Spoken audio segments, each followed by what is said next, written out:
नमस्कार। आप सबका हमारे चैनल पर स्वागत है। इस वीडियो में हम आपको बताएंगे कि शिवलिंग की आधी परिक्रमा क्यों की जाती है, पूरी परिक्रमा क्यों नहीं करते हैं। शास्त्र की बात को यहाँ पे रहने देंगे। हम वैज्ञानिक कारण की बात करेंगे। शास्त्र के हिसाब से मैं हिंट आपको दे दूंगा और मैं ये भी मान के चलता हूँ बताने के लिए कि चलो भाई शास्त्र में डराने के लिए कह दिया गया, इसलिए हम वैज्ञानिक कारण पे एम्फोसाइज करेंगे।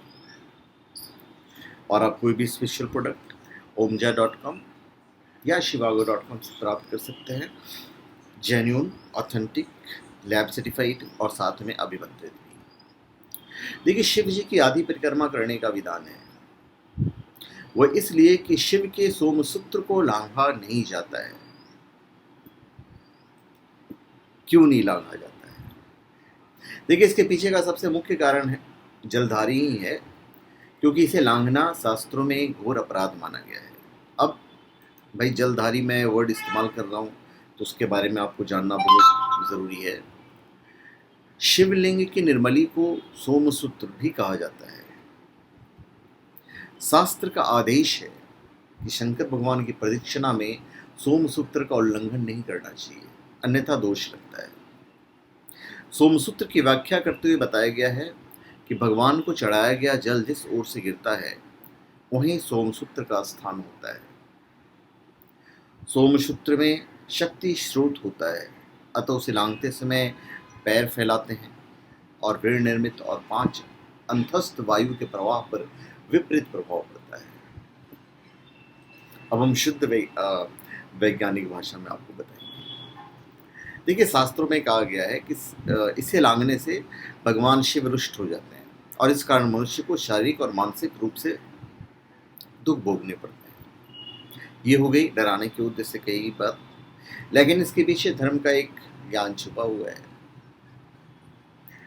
देखिए, शिवलिंग में अथाह ऊर्जा का भंडार होता है, इसे बार बार कहने की आवश्यकता नहीं है, सब जानते हैं।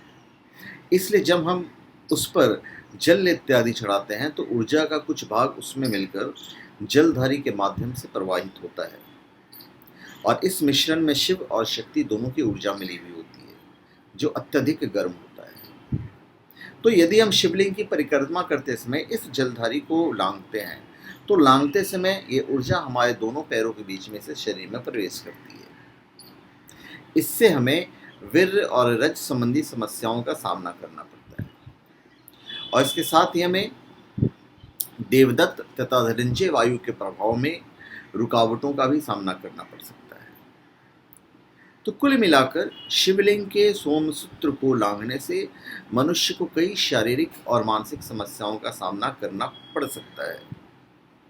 इन्हीं कारणों से शास्त्रों में शिवलिंग के जलधारी को लांघना वर्जित माना गया है। अतः शिव की अर्धचंद्राकार प्रदक्षिणा ही करने का शास्त्रों में आदेश है और कहा भी गया है। शिवलिंग को ज्योति माना गया है और उसके आसपास के क्षेत्र को चंद्र। अपने आसमान में अर्धचंद्र के ऊपर एक शुक्र तारा देखा होगा।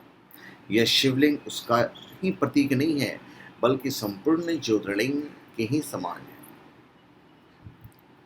तो मेरे ख्याल से आपको मैंने वैज्ञानिक कारण समझा दिया है कि क्यों नहीं जलधारी को या शिव की पूरी परिक्रमा क्यों नहीं करते हैं। देखिए, वैसे तो हिंदू धर्म में हर एक चीज़ को वैज्ञानिक आधार पर ही निर्धारित किया गया है, फिर चाहे वो सूर्य को जल चढ़ाना हो या नमस्कार करना हो।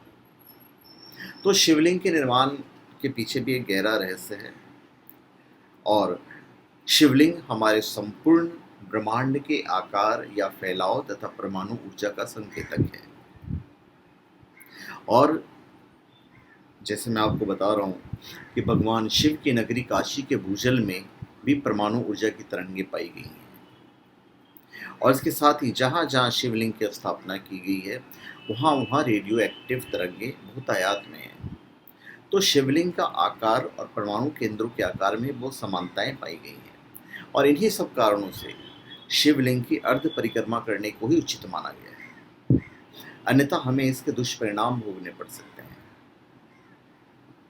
तो धन्यवाद।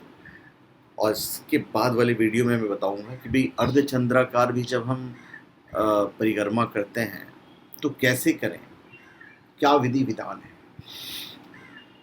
तो धन्यवाद, आप सबका हमारे चैनल पे स्वागत है। आप हमारे चैनल पे सब्सक्राइब करें और अपने कमेंट दीजिए। धन्यवाद।